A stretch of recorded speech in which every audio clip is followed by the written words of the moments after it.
نحمده ونصلي على رسوله الكريم أما بعد فأعوذ بالله من الشيطان الرجيم بسم الله الرحمن الرحيم واذكر في الكتاب إدريس إنه كان صديقا نبيا ورفعناه مكانا عليا آمنت بالله صدق الله العظيم وصدق رسوله النبي الكريم الأمين إن الله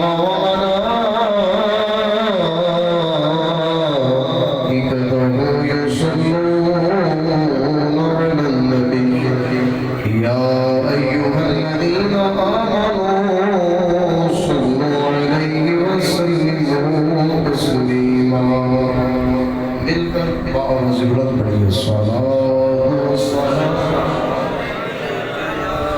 عليك يا رسول الله وعلى آلك وصحبك يا رحمة للعالمين کلام آسان ہے اور مدینہ شریف کا تصور جماعت بھی ہے نہ بھی ہاتھ کھڑا کرنا ہے نہ کچھ بھی کھڑا نہیں کرنا بس تصور جماعت کے تصور مصطفیٰ کے اندر تھوڑا محبت میں اضافہ کیجیے شاید کہتا ہے یا مصطفیٰ خیر الورا تیرے جیا کوئی نہیں یا مصطفیٰ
کہتے ہیں گوتی چلے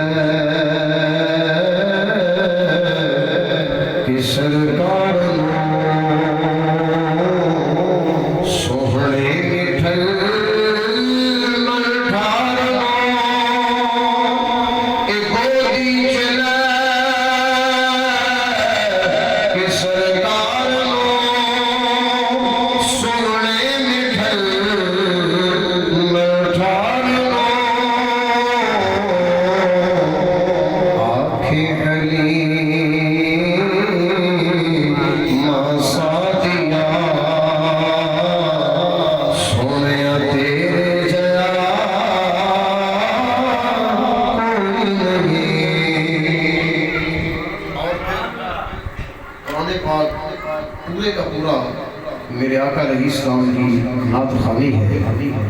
تو شاعر کہتا ہے نبی سونیا من مونیا قرآن ہے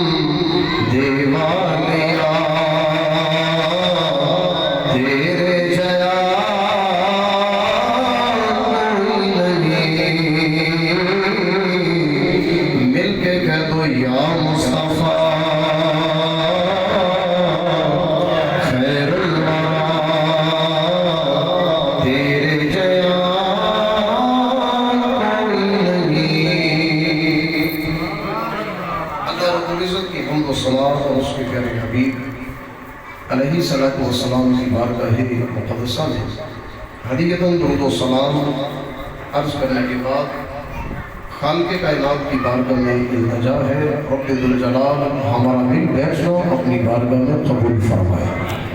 جس جگہ پہ قرآن پڑھا جائے اللہ تعالیٰ کی رحمتیں اور اس کی برکتیں نازل ہوتی ہیں.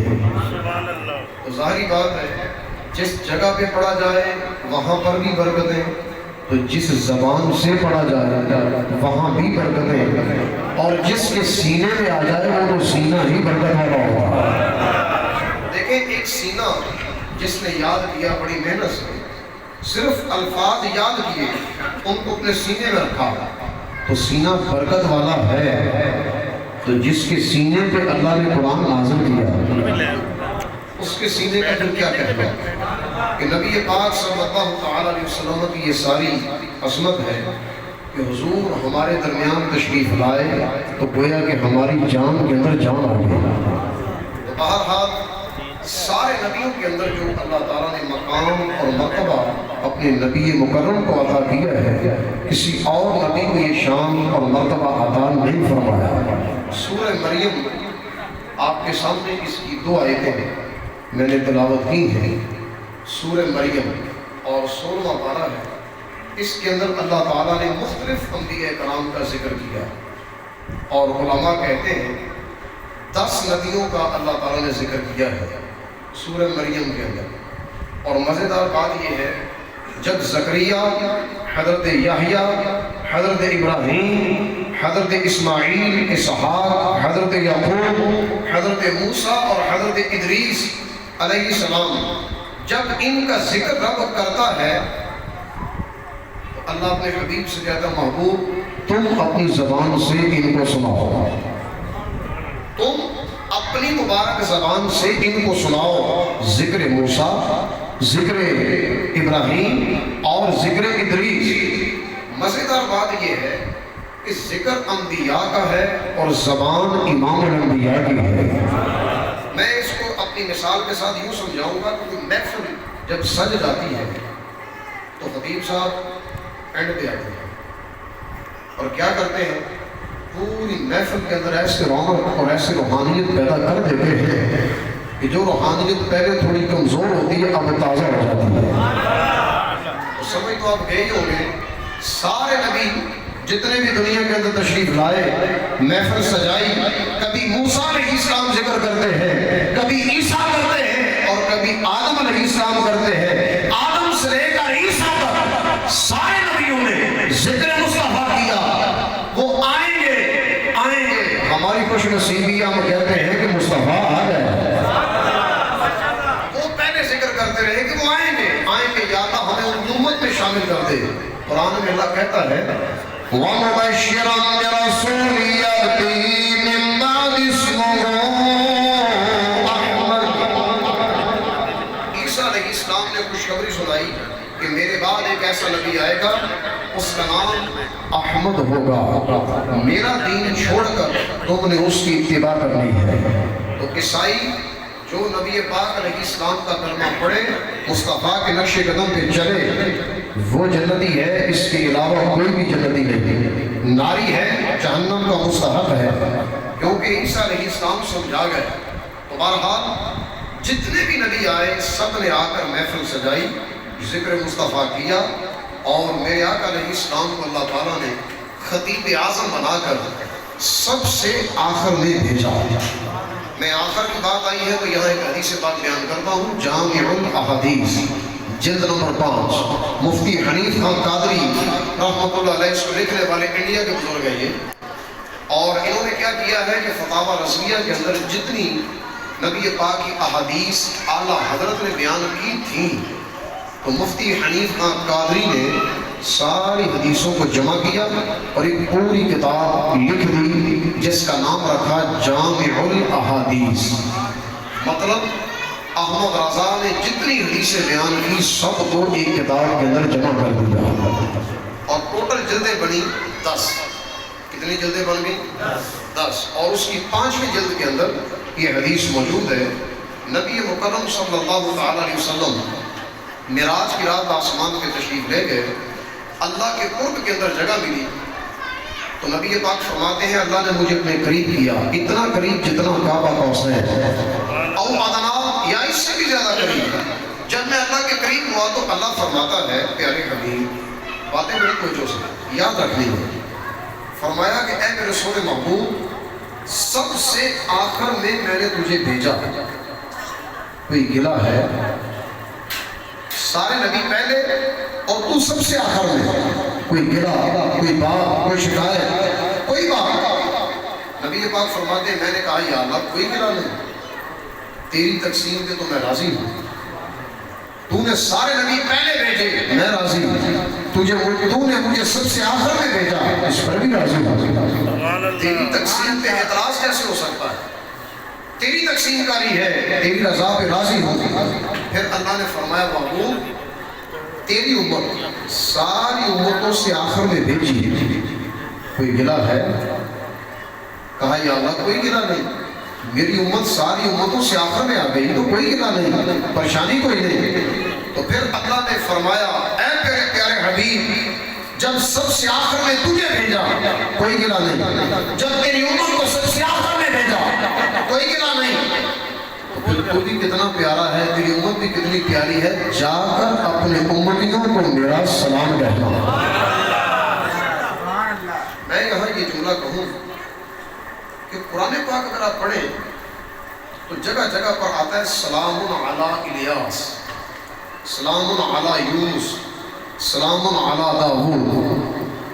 اللہ ڈائریکٹ سلام بھیجتا ہے نبیوں پر، یہ ان نبیوں کی عظمت ہے۔ ارے امتیوں کی قسمت پہ رشک کرو، تمہیں اللہ نے سلام بھی بھیجا ہے تو زبان مصطفیٰ سے، سلام بھی رب نے بھیجا اور زبان مصطفیٰ سے۔ یہاں یہ پتہ چلتا ہے اللہ کی بارگاہ میں امت مصطفیٰ کے ایک ایک فرد کی کتنی قدر ہے، کتنی قدر ہے۔ قدر کا اندازہ یہاں سے لگا لیں 5واں پارہ آخری آیت، اللہ فرماتا ہے ما يفعل الله بعذابكم إن شكرتم وآمنتم وكان الله شاكرا عليما۔ اللہ نے بڑا سونا جملہ یہاں ارشاد فرمایا ہے، ما يفعل الله بعذابكم إن شكرتم وآمنتم، فرمایا اللہ تمہیں عذاب دے کر کیا کرے گا، اللہ تمہیں عذاب دے کر کیا کرے گا، ان شکرتم، اگر تم شکر ادا کرتے رہو، وآمنتم، اور ایمان کے اوپر ثابت قدم رہو، تمہارا ایمان بھی ثابت قدم رہے اور تم اللہ کا ہر جگہ شکر ادا کرتے رہو تو اللہ تمہیں عذاب دے کر کیا کرے گا۔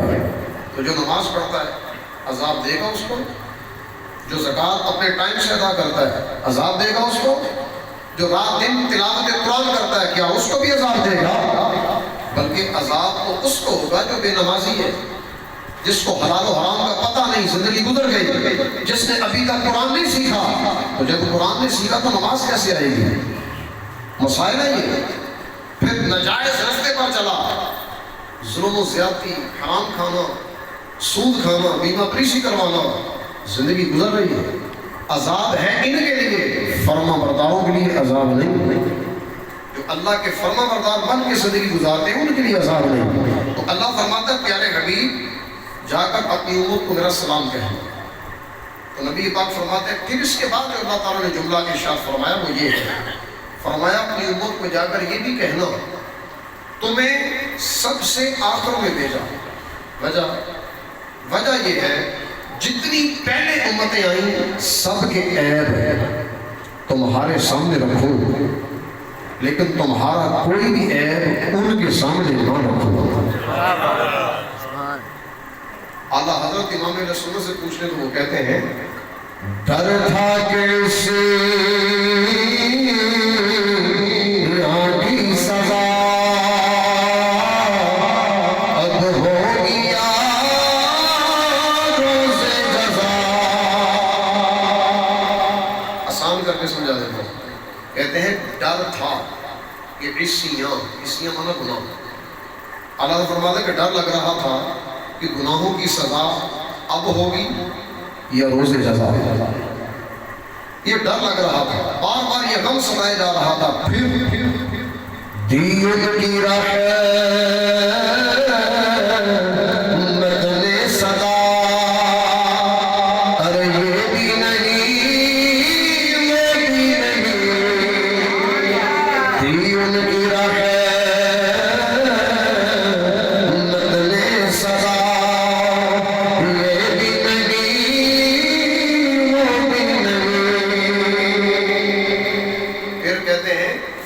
خورشید تھا کس زور پر کیا بڑھ کے چمکا تھا قمر۔ سمجھیں، خورشید سورج کا نام ہے خورشید۔ یہ شاعر اپنی زبان میں جب استعمال کرتے ہیں سورج کو تو کہتے ہیں خورشید، ذرا حسن بڑھ جاتا ہے شعر کا، تو کہتے ہیں خورشید تھا کس زور پر، مطلب کیا سمجھا تھا سورج نے چمکنے کے لیے، اور جب رات ہوئی تو چاند کس منہ سے چمکا، بے پردہ جب غور ہوا یہ بھی نہیں وہ بھی نہیں، بے پردہ جب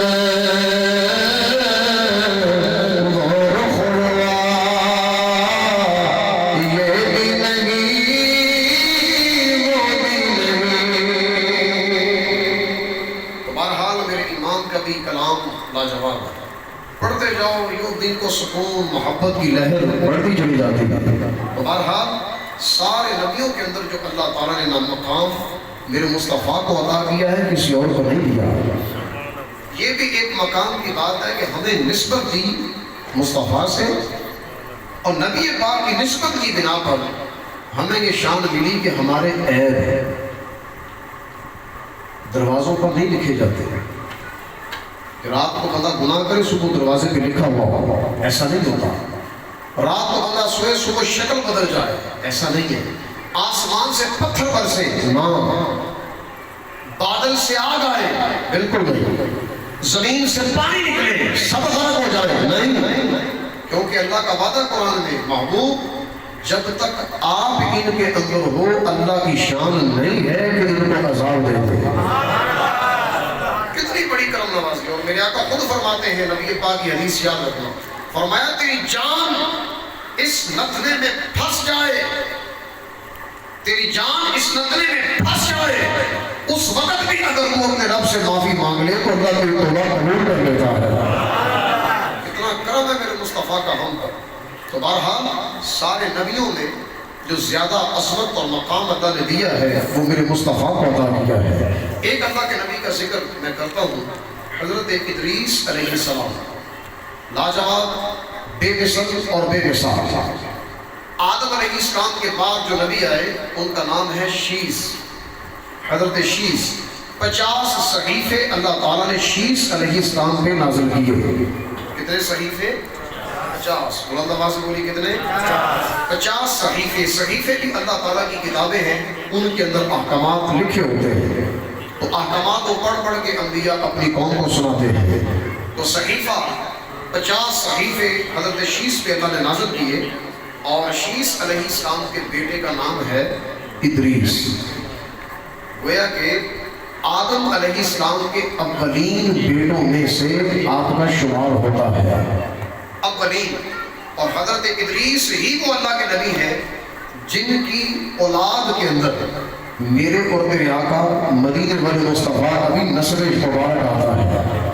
حضرت ادریس اگر عبداللہ سے لے کر آدم علیہ السلام پر آپ کا نسب نامہ پڑھا جائے تو ان کے اندر حضرت ادریس علیہ السلام کا بھی نام آتا ہے۔ تو حضرت ادریس علیہ السلام کا اللہ نے اسپیشلی ذکر کیا اور فرمایا محبوب ذرا قرآن کے اندر، کتاب کے اندر ادریس کا ذکر کر کے اپنے صحابہ کو ذرا سنا دو۔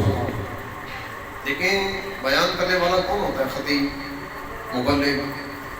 تو ہم جیسے نقمے اگر کہیں بیان کریں اور دل کے اندر وہ بات اترے، مزہ بھی آئے، تو پھر میرے مصطفیٰ کی خطابت کیا کہے؟ کتنے خوش نصیب ہیں وہ صحابہ، رات کے وقت بھی دن کے وقت بھی چہرہ مصطفیٰ بھی دیکھتے اور زبان مصطفیٰ سے کلام مصطفیٰ بھی سنتے۔ تو بہرحال پورا کلام قرآن مجید یہ بھی زبان مصطفیٰ سے ہی آیا ہے۔ نظر دیکھیے، فرمایا وَاذْكُرْ فِي الْكِتَابِ إِدْرِيسَ إِنَّهُ كَانَ صِدِّيقًا نَبِيًّا وَرَفَعْنَاهُ مَكَانًا عَلِيًّا۔ وَاذْكُرْ فِي الْكِتَابِ إِدْرِيسَ، پیارے حبیب قرآن پاک کے اندر ادریس کا ذکر کریں، سنائیں ان کو ادریس علیہ السلام کا ذکر۔ کیسے ہے ادریس؟ پہلی صفت انہو کان صدیقا، اللہ کے سچے نبی ہے۔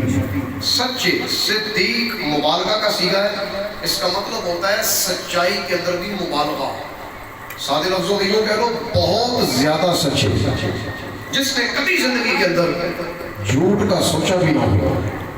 بولنا تو دور کی بات ہے، جس نے کبھی سوچا بھی نہ ہو۔ تو پہلی صفت فرمائی صدیق، دوسری صفت فرمائی نبی۔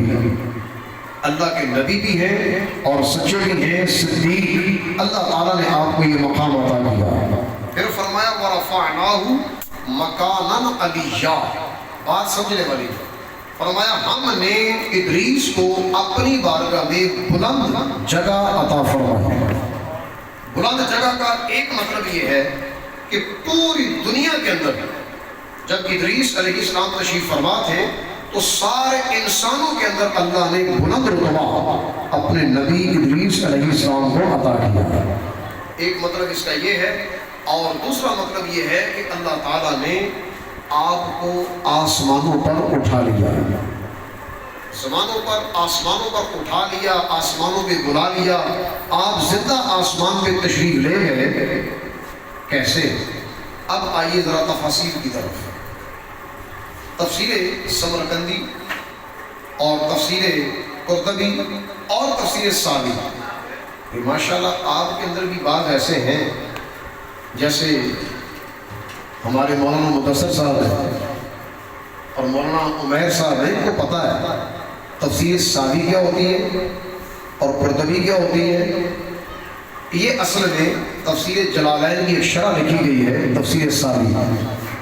قرآن پاک کی آسان الفاظ میں تفسیر کی گئی، لیکن ہے ساری عربی کے اندر، زبان عربی، مولانا صاحب کی لکھنے کی زبان عربی ہے۔ تو ظاہر بات ہے یہ تفسیر وہی پڑھ سکتا ہے جس کو عربی سمجھنا آتی ہو، اور میں یہ سمجھتا ہوں ہمارا اکثر علم وہ عربی کے اندر تشریف فرما ہے۔ اردو کے اندر تو علم بھی بڑا تھوڑا ہے، بہت تھوڑا، 2-4 تفسیریں اردو کی ہیں، اس کے علاوہ باقی ساری قرآن کی وضاحتیں عربی کے اندر ہے۔ پڑھے گا کون؟ سیکھے گا کون؟ ابھی تو حالت یہ ہے لوگ اردو نہیں پڑھ رہے، عربی کہاں پڑھیں گے، کہاں سیکھیں گے؟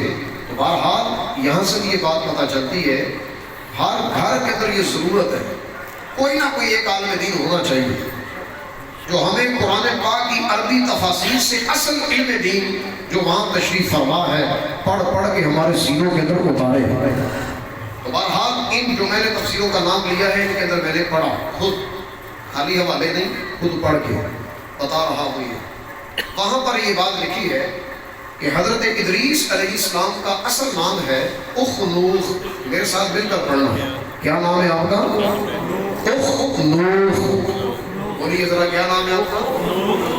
اخ خا، نون واو آگے پھر خا، اخنوخ یہ آپ کا نام ہے، اور ادریس آپ کا لقب ہے، نام نہیں ہے۔ ادریس کہتے ہیں جو بار بار درس دے، اللہ کے حکم بار بار پڑھ کے سنائے، اور جب آپ پہ 30 صحیفے اللہ نے نازل کیے تو آپ ان کو صبح و شام جب بھی وقت ملتا آپ پڑھ پڑھ کے لوگوں کو سنایا کرتے تھے۔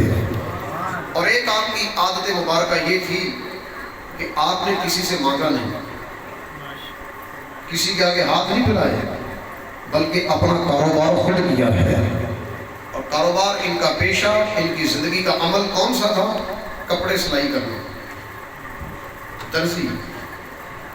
اور اس سے پہلے آدم علیہ السلام سے لے کر ادریس علیہ السلام تک دنیا میں سلائی کیے ہوئے کپڑے نہیں پہنے ہیں، ویسے ہی لپیٹ لیتے تھے جسم کو چھپانے کے لیے، لیکن سلائی کرنے کا ملکہ، سلائی کرنے کا انداز رب ذوالجلال نے اپنے اس نبی کو عطا فرمایا۔ تو یہاں سے پھر کپڑے سلائی ہونا شروع ہوئے۔ تو یہ درزی کا پیشہ جس کو بھی اللہ نے دیا ہے، یہ حضرت ادریس علیہ السلام کی مبارک سنت ہے۔ تو بہرحال اللہ کے نبی ادریس علیہ السلام انداز عبادت یہ تھا، رات ہوتی نا تو اللہ کی عبادت کرتے، صبح ہوتی تو روزہ رکھتے، ڈیلی کی آپ کی یہی کیفیت، ساتھ ساتھ کپڑے بھی سینے ہیں، روزہ بھی رکھنا ہے، رات اللہ کی عبادت بھی کرنی ہے۔ اتنی سونی عبادت کہ ایک دن ہی سورج کو دیکھا، صبح کے وقت نکل رہا تھا، باتیں بڑی توجہ سے، سورج نکل رہا تھا، اس کی تپش ذرا تیز ہو گئی، تو کہنے لگے یا اللہ جس فرشتے کی اس سورج پر ڈیوٹی ہے نا، جب مجھے اتنی تپش لگ رہی ہے اس کو کتنی لگتی ہوگی، تو یا اللہ اس فرشتے کی ڈیوٹی کے اندر تھوڑی سی کمی کر دے، اس کی ڈیوٹی میں تھوڑا سا ہلکا پن پیدا کر دے، کمی کر دے گا۔ اللہ تبارک و تعالیٰ نے سورج کی تپش کو تھوڑا کم کر دیا، فرشتے کی ڈیوٹی میں کمی آ گئی۔ فرشتے نے کہا یا اللہ تو نے یہ انداز اب اختیار کیا کیوں؟ کیا حکمت ہے اس کے اندر؟ فرمایا حکمت یہ ہے، دنیا کے اندر آدم کی اولاد میں سے ایک ایسا انسان ہے جس نے مجھ سے کہا تو پھر مجھے اس کی ماننی پڑی، اس نے مجھ سے کہا ہے اور مجھے اس کی ماننی پڑی ہے۔ اور عرض کیا کہ یا اللہ وہ ہے کون؟ فرمایا وہ میرا سچا نبی ادریس علیہ السلام ہے۔ اس فرشتے نے کہا جس کی ڈیوٹی روزانہ سورج پر ہے وہ لے کر نکلتا ہے، اس کے ساتھ ساتھ ہوتا ہے، تو اس فرشتے نے کہا مولا مجھے ان کی زیارت کرنے کا شرف ہی عطا کر، میں جا کر دیکھوں کیسا پیارا اللہ کا نبی ہے۔ اللہ تعالیٰ نے زیارت کا شرف عطا کیا، اور حضرت وہ جو ملک الشمس ہے، سورج کے فرشتے آئے اور آپ کی خدمت کے اندر حاضر ہوئے، کہنے لگے جی آپ کی وجہ سے میری ڈیوٹی کے اندر کمی آئی، بڑے کریم نبی ہیں آپ، کوئی کام ہو تو بتائیں۔ فرمایا بس کام اتنا ہے، میری ملاقات کروا دو اسرائیل علیہ السلام سے، میری ملاقات کروا دو کس سے؟ اسرائیل علیہ السلام سے۔ تو یہ آسمان پر ان کو اٹھا کر لے گئے، چوتھے آسمان پر، اور وہاں جا کر اسرائیل علیہ السلام سے ملاقات فرمائی، اور ملاقات کرتے ہوئے کہنے لگے جی بتائیے میری موت کے اندر کتنا وقت رہ گیا ہے؟ انہوں نے کہا دیکھ کر بتاتا ہوں کتنا وقت رہ گیا ہے۔ دیکھا نا تو کہنے لگے جی آپ کی موت کا کوئی وقت نہیں ہے، ایک آپ ہی واحد بندے ایسے ہیں جس کی موت کا وقت نہیں، مطلب آپ کو موت آئے گی بھی تو تھوڑی دیر کے لیے، تھوڑی دیر کے لیے، اس کے بعد آپ کی موت نہیں ہے، زندگی آپ کے لیے۔ یہ روایت یہاں تک ختم ہو جاتی ہے، اگلی روایت شروع کرتا ہوں، توجہ کرنی ہے۔ حضرت ملک الموت علیہ السلام آپ نے خود اپنے رب کی بارگاہ میں اذن مانگا، کہا مولا ادریس بڑا پیارا اللہ کا نبی ہے، مجھے اس کی خدمت کا موقع عطا کر۔ تو گویا کہ ادریس علیہ السلام کو اللہ نے یہ شان دی تھی کہ فرشتے بھی تمنا کرتے تھے کہ مجھے بھی صحبت کا موقع مل جائے، صحبت کا موقع مل جائے، فرشتے اترتے تھے تو ملک الموت کی باری آ گئی. ملک الموت انسانی شکل میں تشریف لائے اور آ کر کہتے ہیں حضرت صاحب مجھے اپنا خادم رکھ لیں، اپنی خدمت کا رکھ لیں. فرمایا ٹھیک ہے آ جاؤ. گھر میں تشریف لے گئے. صبح فجر کے وقت جب اٹھے نا تو سحری کا وقت ہوا، کھانا کھانے لگے، سحری کرنے لگے. ادریس علیہ السلام کھانا پیش کیا گیا تو کہنے لگے جناب علی مہمان تم بھی کھانا کھاؤ. انہوں نے فرمایا لا آکل، میں نہیں کھاتا. بہت شکریہ جزاک اللہ، میں نہیں کھاتا، شکرا. سحری کا وقت گزر گیا، سارا دن چلا گیا اور رات کا وقت آیا. تو جب افطاری کا وقت آتا ہے تو کھانا پھر پیش کیا گیا. ادریس علیہ السلام نے عرض فرمایا مہمان کھانا کھا لو. کہا لا آکل، میں نہیں کھاتا، بہت شکریہ. 2 دن ہو گئے، تیسرا دن آ گیا. جب تیسرا دن آیا پھر بھی نہیں کھایا، نہ صبح کے وقت نہ شام کے وقت. چوتھا دن آیا تو حضرت اسرائیل کہتے ہیں آؤ میرے ساتھ ذرا بازار چلتے ہیں. کہا ٹھیک ہے بازار چلے جاتے ہیں. ایک دکان پر گئے اور وہاں جا کر کوئی چیز پڑی ہوئی تھی. ملک الموت کہتے ہیں کہ ادریس علیہ السلام یہ چیز اٹھا لیں. باتیں بڑی توجہ سے. کہا یہ چیز اٹھا لیں. آپ نے فرمایا کہ میں اس طرح کے کام نہیں کرتا. جب میں نے ان کو کوئی بدلہ ہی نہیں دیا، کوئی پیسہ ہی نہیں دیا تو چیز کیسے اٹھا لوں؟ یہ ناجائز ہے، گناہ کا عمل ہے، یہ میں نہیں کرتا. یہ کہا چلو پھر آگے چلتے ہیں. آگے چلے. آگے ایک بکریوں کا ریوڑ جا رہا تھا تو ملک الموت کہتے ہیں چلو پھر ایک بکری چک لو. ایک بکری چک لو، تو ایک بکری اٹھا لیں یہاں سے. کہا لا لا میں ایسا نہیں کرتا. بکری کسی کی اٹھانا یہ بھی تو غصب ہے، چوری ہے، غلط کام ہے، حرام کام ہے، ایسا میں نہیں کرتا. پھر ملک الموت کو کھڑا کر لیا. کہتے ہیں ادھر میرے پاس آؤ، مجھے یہ بتاؤ تم ہو کون؟ میں 3 دن سے دیکھ رہا ہوں مہمان کا کام ہوتا ہے کھانا کھانا اور میزبان کی بات پہ لبیک کہنا، کہ میزبان نے اتنے ذوق سے کہا کھانا کھائیے، آپ نے 3 دن نہیں کھایا. اور میری وہ حلال کمائی تھی جو میں نے لا کر تمہارے سامنے رکھی، فجر کے وقت بھی شام کے وقت بھی. تم نے حلال کمائی نہیں کھائی اور اب مجھے دعوت دے رہے ہو کہ میں حرام کام کروں. تو یہ حرام کام کرنا ادریس علیہ السلام کا کام نہیں ہے. یہاں سے 2 باتیں پتہ چلی ادریس علیہ السلام کے مبارک سیرت سے. حلال کھانا اور اپنا کھانا، حلال کھانا اور اپنا، حرام نہیں کھانا. زندگی میں کتنی بھی آسانی آ جائے حرام کی طرف ہاتھ بھی نہیں اٹھانا. کیوں؟ اللہ نے منع کیا. یہ حضرت ادریس علیہ السلام کے مبارک زندگی کا عمل مبارک ہے. پھر کہا کہ تم مجھے حلال میں نے پیش کیا تم نے نہیں لیا، حرام کی طرف آپ دعوت دے رہے ہو، یہ نہیں ہو سکتا. بتاؤ من انتا، کون ہو تم؟ کہا ٹھیک ہے اب بتانا پڑتا ہے. کیوں؟ میں نے صحبت لینی تھی، دیکھنا تھا کہ آپ کی شان کیا ہے، آپ زندگی کیسے گزارتے ہیں. میں نے 3 دن رہ کر دیکھ لیا ہے، ہر طرح سے آپ کی پہچان ہو گئی. سنو آنا ملک الموت اسرائیل، میرا نام موت کا فرشتہ اسرائیل ہے. ایک مرتبہ تو تفسیر قرطبی کے مطابق ایک مرتبہ تو حضرت ادریس علیہ السلام تھوڑا خوف زدہ ہو گیا. تو اسرائیل کہنے لگے جی آپ ڈریے نہیں، میں اپنے اس کام کے لیے نہیں آیا بلکہ میں تو آپ کی خدمت کے لیے آیا ہوں. میرا کام ہے بس آپ کی خدمت کے لیے آنا، آپ کی زیارت کرنا. فرمایا اچھا چلو مجھے تو آپ سے ایک کام ہے. کہنے لگے جی کون سا؟ کہتے ہیں میری جان نکالو. کہا جی وہ کیوں؟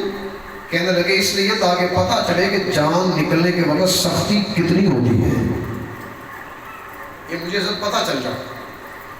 فرمانے لگے کہ ابھی آپ کا وقت نہیں آیا، ابھی آپ کا ٹائم نہیں ہے موت کا.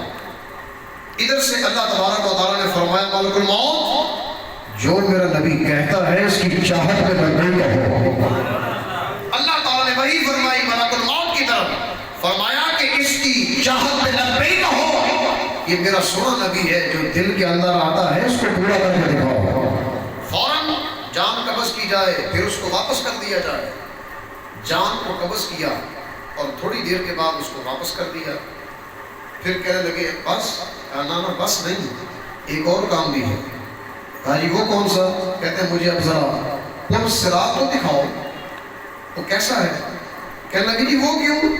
کہتے ہیں اس لیے تاکہ اس کے اوپر چلنے والا مجھے پتا چلا ہے کہ وہ بال سے زیادہ باریک ہے, تلوار سے زیادہ تیز ہے, جہنم کی پشت پر ہے, پتا تو چلے ہے کیسا جس کے اوپر سے گزرنا ہے. ملک الموت کہتے ہیں کہ ابھی تو مجھے آرڈر نہیں ہے, یہ کام میں نہیں کر سکتا.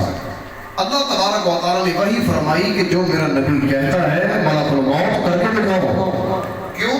تمہارا بھی دل کرتا تھا نا کہ میں نے اب ادریس علیہ السلام کی جا کر خدمت کرنی ہے, صحبت لینی ہے, تو لو صحبت, ان کی خدمت کرو. پھر اپنے پروں پر بٹھایا, آسمان کی طرف لے گئے, جہنم کے دروازے کو جا کر دستک دی. اندر سے آواز آئی, کون؟ کہا اسرائیل. فرمایا آپ یہاں؟ کہا اس لیے آیا ہوں کہ میرے ساتھ ایک اللہ کے نبی ادریس علیہ السلام ہے, دیکھنا چاہتے ہیں جہنم کی پشت پر کون کیسا ہے. ایک قول کے مطابق تو یہ لکھا ہے کہ جیسے جہنم کا دروازہ کھلا آپ بے ہوش ہو کر نیچے تشریف لے آئے. تو جب ہوش آیا تو پھر حضرت ملک الموت علیہ السلام نے آپ کو پل صراط کو پار کروایا. جب پل صراط پار ہو گیا تو کہتے ہیں جی بس؟ کہنا نا بس نہیں, ایک اور کام ہے. کہنے لگے جی وہ کیا؟ کہتے ہیں اب ذرا مجھے اللہ کی جنت کو دکھاؤ. یہ سارے کام تو میں نے کر لیے ہیں, ذرا جنت دکھا دو. تو جنت دکھائی, جنت میں لے گئے. جنت میں یوں سیر کر رہے ہیں. تھوڑی دیر کے بعد اسرائیل کہتے ہیں حضرت صاحب بہت دیر ہو گئی, آئیے چلیے واپس دنیا میں. فرمایا لا اخرج, نہیں نکلوں گا میں. کہنے لگے نکلیے. فرمایا نہیں نکلتا. نکلوں کیوں؟ جنت میں آنے کے لیے 3 باتیں ہیں. پہلی بات, میرے رب کا یہ حکم ہے کل نفس ذائقۃ الموت, ہر جان نے موت کا ذائقہ چکھنا ہے تب جنت ملے گی. تو میں موت کا ذائقہ چکھ کر آیا ہوں, موت مجھے آ چکی. کہا پھر اگلا کام یہ ہے, رب کہتا ہے ان منکم, تم میں سے کوئی بندہ بھی ایسا نہیں جس کا جہنم کے اوپر سے گزرنا ہو, یعنی پل پر سے گزرنا ہو. کوئی بندہ بھی تم میں سے ایسا نہیں. یہ سورہ مریم کے اندر ہی وہ آیت موجود ہے جس کے اندر پل صراط کا ذکر ہے. فرمایا کہ پل صراط سے کوئی بھی بندہ ایسا نہیں جس کا گزرنا ہو. میں تو گزر کر آیا ہوں. 2 کام ہو گئے. اور تیسرا کام, جنت کے اندر میں آ گیا. اللہ کا حکم یہ ہے کہ جو جنت میں آئے گا میں اس کو نکالوں گا. یہ میرا فیصلہ ہے. تو لا اخرج, میں نہیں نکلوں گا. فتعلق شجرۃ, تعلق شجرۃ, یہ جملہ لاجواب ہے. حضرت ادریس علیہ السلام تعلق پکڑ لیا. ویسے اس کا معنی ہوتا ہے لٹک جانا, کسی درخت کو پکڑ کر لٹک جانا. لیکن ہم لٹکنے کا ترجمہ نہیں کرتے, بلکہ ہم یوں کہتے ہیں کہ آپ نے درخت کو پکڑا, جنت کے درخت کو. فرمایا نا ادھر ہی رہنا ہے, یہاں سے نہیں جانا, بالکل نہیں جاؤں گا میں. اللہ تبارک و تعالیٰ نے ایک اور فرشتے کو بھیجا. فرمایا جاؤ جا کر کہہ دو ملک الموت کو بس کرے, یہ سب کچھ جو ہوا ہے میرے ہی حکم سے ہوا ہے. ادریس جنت میں بھی میرے حکم سے آئے ہیں اور جنت سے نکلیں گے بھی میرے ہی حکم سے. اس کے علاوہ یہ کسی کی نہیں مانیں گے. اب دیکھیں اللہ کیا کہتا ہے, وَرَفَعْنَاهُ مَكَانًا عَلِيًّا, ہم نے ان کو بلند جگہ پہ اٹھا لیا. اب بغیر کچھ کھائے پیے چوتھے آسمان پر زندہ ہے, فرشتوں کے ساتھ مل کر اللہ تبارک و تعالیٰ کی عبادت میں مشغول ہے. جملہ دیتا ہوں, ادریس علیہ السلام آسمانوں پہ گئے, واپس نہیں آئے. گئے واپس نہیں آئے. جنت کا نظارہ دیکھا, ادھر ہی رہ گئے. لیکن میرے اور آپ کے آقا مدینے والے مصطفیٰ کی عظمت ہے. اللہ نے جنت بھی دکھائی معراج کی رات, جہنم کا نظارہ بھی کروایا, آسمانوں کی سیریں کروائی, وہ کچھ بھی دکھایا جو کسی کو نہیں دکھایا. پھر بھی اتنا کچھ کرنے کے بعد میرے مصطفیٰ وہاں نہیں رہے, بلکہ اپنی امت کو پسند فرمایا, اپنی امت میں رہنا پسند فرمایا. یہ میرے آقا علیہ الصلوۃ والسلام کی محبت ہے اپنی امت سے. اگر نبی پاک علیہ السلام اپنی امت سے اتنی محبت کرتے ہیں اور امتی ذرا تو بھی اپنے سینے کے اندر جان کر دیکھ تیرے سینے میں کتنی محبت ہے. کیا یہ محبت کا ثبوت ہے؟ ظلم کیا جائے، شرابیں پی جائے، زنا کیا جائے اور عورتوں کے اوپر دوپٹہ نہ ہو، بے حیائی کی جائے، کیا یہ ہے محبت کا انداز؟ ہمارے گھر صبح و رات تلاوت قرآن سے خالی ہو، کوئی قرآن پڑھنے والا نظر نہ آئے، کوئی قرآن سمجھنے والا نظر نہ آئے، زندگیاں گزرتی رہے، زمانہ گزرتا رہے، ظلم ہوتا رہے، زنا ہوتا رہے، شراب عروج میں چلتی رہے، کیا یہ ہے محبت؟ ارے نا نا، محبت یہ نہیں. محبت دیکھنی ہے تو مصطفیٰ کے صحابہ سے دیکھو. دیکھو جانا ہے مصطفیٰ کے صحابہ سے. حضرت خبیب رضی اللہ تعالیٰ عنہ، حضرت خبیب ایسے پیارے صحابی ہیں، کلمہ جب سے پڑھا لوگوں نے مکے کے اندر زنجیروں سے باندھ دیا، زنجیروں سے باندھ دیا، ان کے جسم پر لوہے کی کنگیاں چلاتے تھے، کہتے تھے کہ ایمان جو قبول کیا چھوڑ دو. اور حضرت خبیب کہتے تھے جان جا سکتی ہے، مصطفیٰ کا دیا ہوا کلمہ نہیں جا سکتا. جتنا مرضی ظلم و ستم کر لو، یہ ہے محبت. پھر محبت کا اگلا انداز دیکھیں. حضرت خبیب رضی اللہ تعالیٰ نے دور سے دیکھا تو آپ کو ایک قافلہ نظر آیا، قافلہ جو مکے سے مدینے جا رہا تھا. تو اس قافلے والوں کو بولا کیا کہتے ہیں؟ او قافلے والوں، جب تم مدینے میں جاؤ تو میرا آخری سلام میرے مصطفیٰ کو کہہ دے. آخری سلام. بلکہ میں اپنے انداز میں یوں کہتا ہوں، حضرت خبیب یوں کہتے ہوں گے، میرے دکھ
مدینے کی طرف چل پڑا.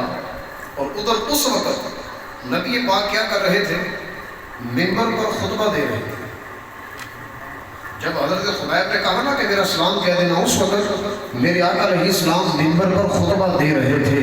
تو خطبہ دیتے دیتے کہا وعلیکم السلام یا خبیب. کہاں مدینہ اور کہاں مکہ؟ یہاں دنیا کہتی ہے حضور سنتے نہیں ہیں. صحابہ سب نے بیٹھ کر یہ نظارہ دیکھتے ہیں کہ میرے آقا نے سنا، جواب بھی دیا. گویا کہ یوں کہو کہ اگر تم ایک موبائل کے اوپر پوری دنیا دیکھ سکتے ہو، یہ تو عام سی چیز ہے، 15ویں صدی میں پیدا ہوئی، اس سے پہلے نہیں تھی، تو پھر میرے مصطفیٰ کی نگاہ کا کیا کہنا؟ ابھی تک اس ٹیکنالوجی نے تمہیں نہیں سمجھایا کہ میرے مصطفیٰ کی عظمت کیا ہے. اللہ تبارک و تعالیٰ نے یہ ٹیکنالوجی تو بعد میں پیدا کی ہے، شان مصطفیٰ پہلے سے عطا کی ہے. نبی پاک کو عظمتیں پہلے سے عطا ہوئی ہیں اور انہیں کا صدقہ ہے کہ یہ ساری نعمتیں ہمیں عطا ہوئی ہیں.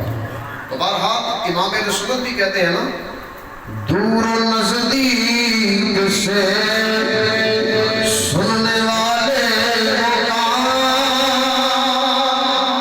دور نزدیک سے سننے والے وہ کان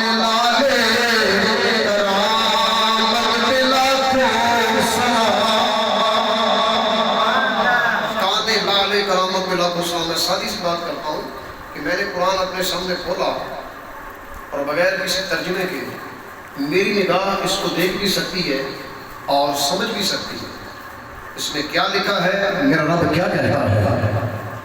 یہ تو عام سے بندے کی نگاہ ہے جو کسی کام کا نہیں، اور اس کو تھوڑا سا علم آیا اور اس نے اس نگاہ سے وہ کچھ دیکھا جو عوام نہیں دیکھ سکتی۔ تو جب ہم جیسوں کا یہ عمل ہے تو نبی پاک علیہ السلام کی مبارک نگاہوں کا کیا کہنا ہے، میرے آقا کی مبارک سماعت کا کیا کہنا کہ جو عالم دین سنتا ہے اس کے کان ایسے لاجواب ہیں، عام بندہ وہ چیز نہیں سن سکتا، نہیں سمجھ سکتا، لیکن نبی پاک علیہ السلام کا یہ صدقہ ہے جس کو جو بھی ملا ہے میرے مصطفیٰ سے ہی ملا ہے۔ آپ کے کان سماعت سب سے اعلیٰ، دیکھنا سب سے اعلیٰ، بولنا سب سے اعلیٰ، بلکہ یوں کہہ لو بات پوری ہو جائے گی کہ دنیا کہتی ہے نا جی حضور کو علم نہیں ہے، بس اتنا ہی علم ہے جتنا ہم سب کو ہے۔ میں کہتا ہوں بیوقوف ہو اپنی زبان پر لگاؤں گا، تم عالم، یہ بات بڑی پتہ کی ہے، تم عالم دین بنے، پوچھو تم عالم دین بنے، مفتی بنے، مجتہد بنے، فتوے دیے، کس بات کو؟ یا تو قرآن پڑھ کے یا حدیث مصطفیٰ پڑھ کے۔ تو قرآن پڑھنے والا عالم ٹھہرا، عزتیں مل گئی، دنیا مل گئی، ہر شے مل گئی۔ تو جس نے قرآن پڑھا، حدیث مصطفیٰ پڑھی، الفاظ یاد کیے، اس کو اللہ نے اتنی عزتیں عطا کر دی۔ تو بتاؤ جن کے یہ الفاظ ہیں، جن کے یہ الفاظ ہیں، جن کو ہم پڑھ کے عالم کہلواتے ہیں، اللہ عزتیں بلند کرتا ہے۔ چلو نہیں سمجھ آئی تو میں قرآن پاک پڑھ لیتا ہوں۔ یرفع اللہ الذین آمنوا منکم والذین اوتوا العلم درجات۔ اللہ قرآن میں کہتا ہے کہ اللہ نے تم میں سے، بڑے بڑے دنیا والے ہیں لیکن ساری دنیا والوں میں سے ایمان والوں کے درجات کو بلند کر دیا۔ پھر بڑے بڑے ایمان والے، ایمان والوں میں علماء کے درجوں کو بلند کر دیا۔ تو علماء کیسے بنتے ہیں؟ قرآن پڑھ کے یا حدیث مصطفیٰ پڑھ کے۔ تو جب ایک قرآن پڑھنے والا، ان کے لفظ یاد کرنے والا دنیا میں اتنے بلند مقام والا ہے، تو جن کے وہ الفاظ ہیں ان کے مقام کا کیا کہنا؟ بلکہ میرے احمد رضا تو یہی کہتے ہیں، یہ سمجھ لو کون دیتا ہے دینے کو چاہیے، دینے والا ہے سچا، ذرا بلند آواز سے، دینے والا ہے سچا، ہمارا نبی سب سے اولا وہ آلہ، ہمارا نبی سب سے بالا وہ آلہ۔ دو لفظ احمد رضا نے بولے، دو، اولا، اعلیٰ۔ کہتے ہیں اولا کا مطلب ہوتا ہے بہترین، ایک ہوتا ہے بہتر، ایک اس سے بھی اعلیٰ، بہترین، اور اعلیٰ کا مطلب ہوتا ہے سب سے بلند۔ تو کہتے ہیں دنیا والوں سمجھو میرے مصطفیٰ اولا بھی ہے، اعلیٰ بھی ہے، ان جیسا مقام کی کسی کا نہیں، ان جیسا بہترین بھی کوئی نہیں، سب سے اولا بھی ہے، اعلیٰ بھی ہے۔ تو بہرحال میرے مصطفیٰ کریم علیہ السلام پہ جو اللہ نے قرآن نازل کیا، اس میں ایک نصیحت والی بات آخری جو میرا مقصد ہے آپ کو سمجھانا، وہ اگر حل ہو جائے تو مدینہ مدینہ۔ ایک آخری بات قرآن پاک سے وہ یہ ہے جس سے بچنا بہت ضروری ہے۔ اور اللہ تبارک و تعالیٰ نے نصیحت فرمائی ہے ایمان والوں کو. دیکھیں میں پڑھتا ہوں. فرمایا فَخَلَفَ مِن بَعْدِهِمْ خَلْفٌ أَضَاعُوا الصَّلَاةَ وَاتَّبَعُوا الشَّهَوَاتِ فَسَوْفَ يَلْقَوْنَ غَيًّا. 10 نبیوں کا اللہ تعالیٰ نے ذکر کیا اور سارے نبیوں کو فرمایا اولئک الذین انعم اللہ علیہم من النبیین. اللہ نے ان سارے نبیوں پہ احسان فرمایا. جب نبیوں کی بات پوری ہو گئی تو پھر اللہ کہتا ہے فَخَلَفَ مِن بَعْدِهِمْ خَلْفٌ. ان نبیوں کے بعد کچھ خبیث قسم کے لوگ پیدا ہو گئے ہیں. خبیث قسم کے خلف ان کے بعد ایسا گروہ پیدا ہو گیا. انہوں نے کیا گیا اضاعوا الصلاۃ، نمازوں کو ضائع کیا. باتیں بڑی توجہ سے، نمازوں کو ضائع کیا، نمازیں ادا نہیں کی حالانکہ حکم ربی ہے، نمازوں کو ضائع کر دیا. دوسرا عمل واتبعوا الشہوات، شہوت کے پیچھے چلے، اپنی خواہشات کی پیروی کی. 2 فرمایا فسوف یلقون غیا، تو اللہ ان قریب ان لوگوں کو جہنم کی وادی غیا میں داخل کرے گا. جہنم کی وادی غیا، یہ جہنم کی وادی وہ ہے کہ جہنم کے اندر ایک کنواں ہے. کنواں علماء فرماتے ہیں احادیث کا خلاصہ یہ ہے جب جہنم کی آگ تھوڑا بھڑکنے سے کم ہوتی ہے نا تو اللہ تبارک و تعالیٰ اس کنویں کو کھولنے کا حکم دیتا ہے.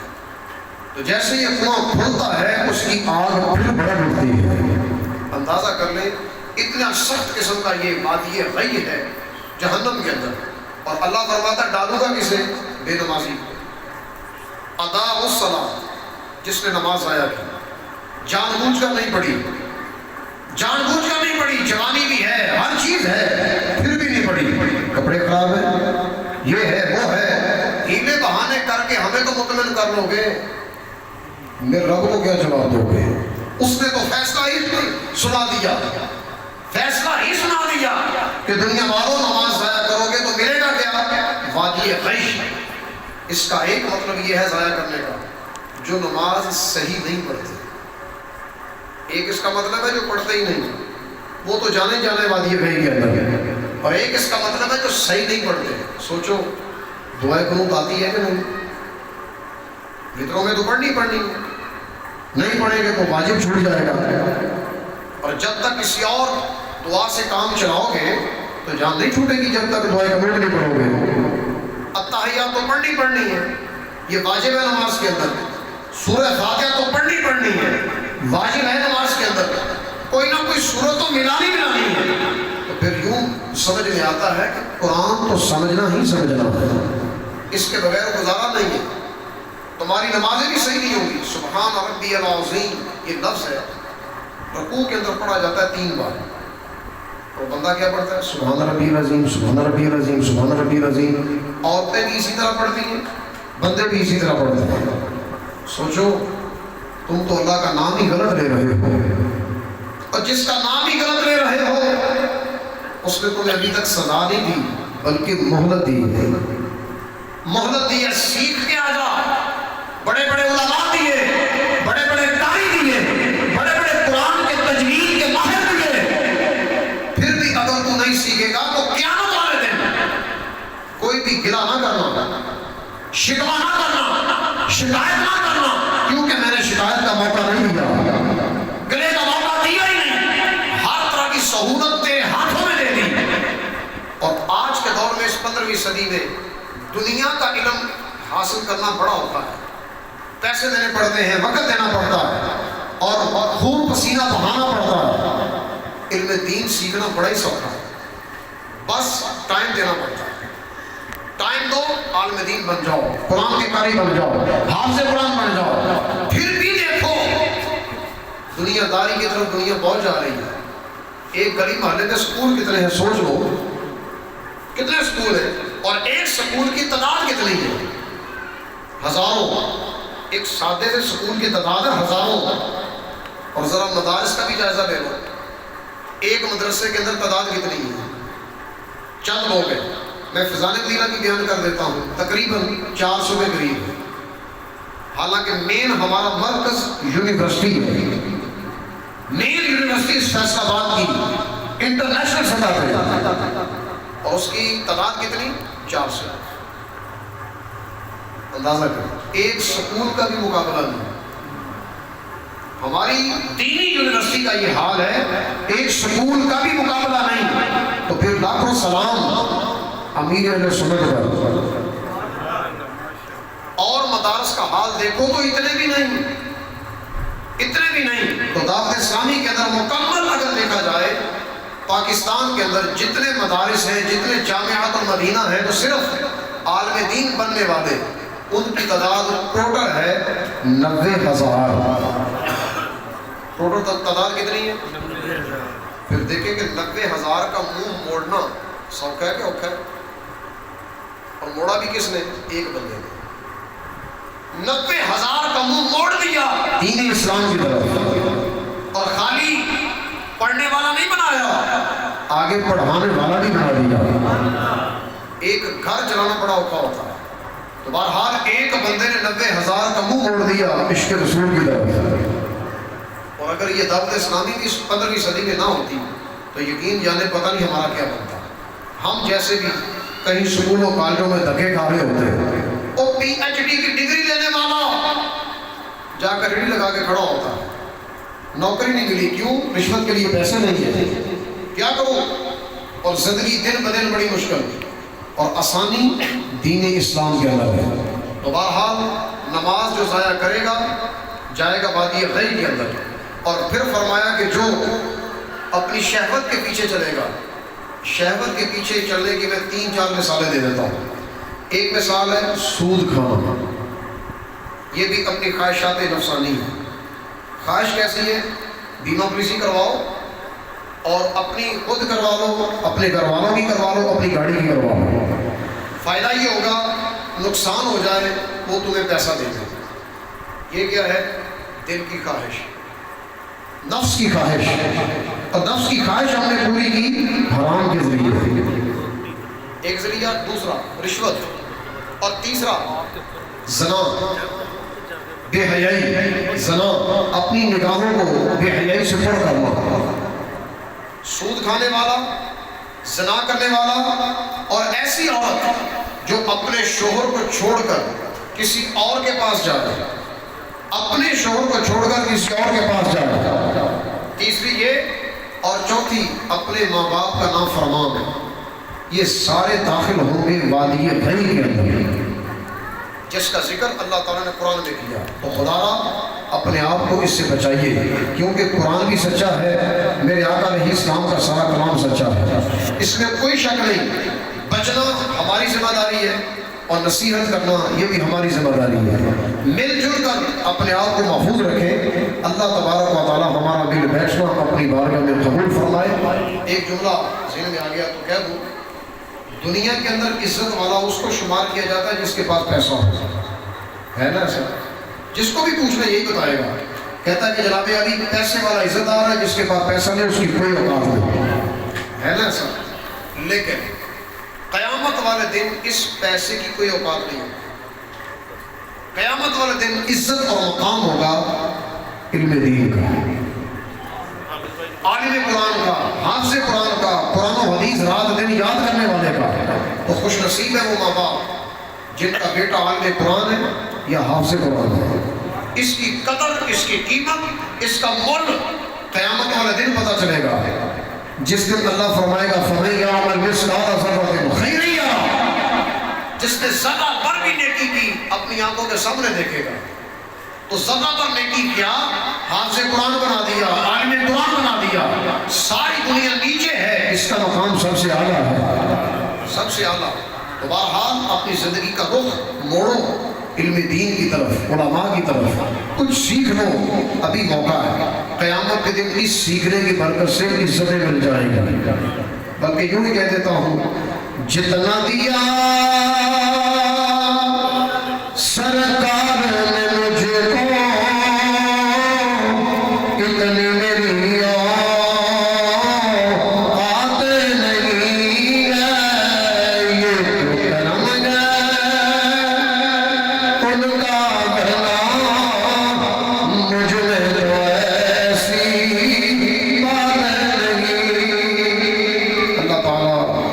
سیکھا عمل کی توفیق عطا فرمائے۔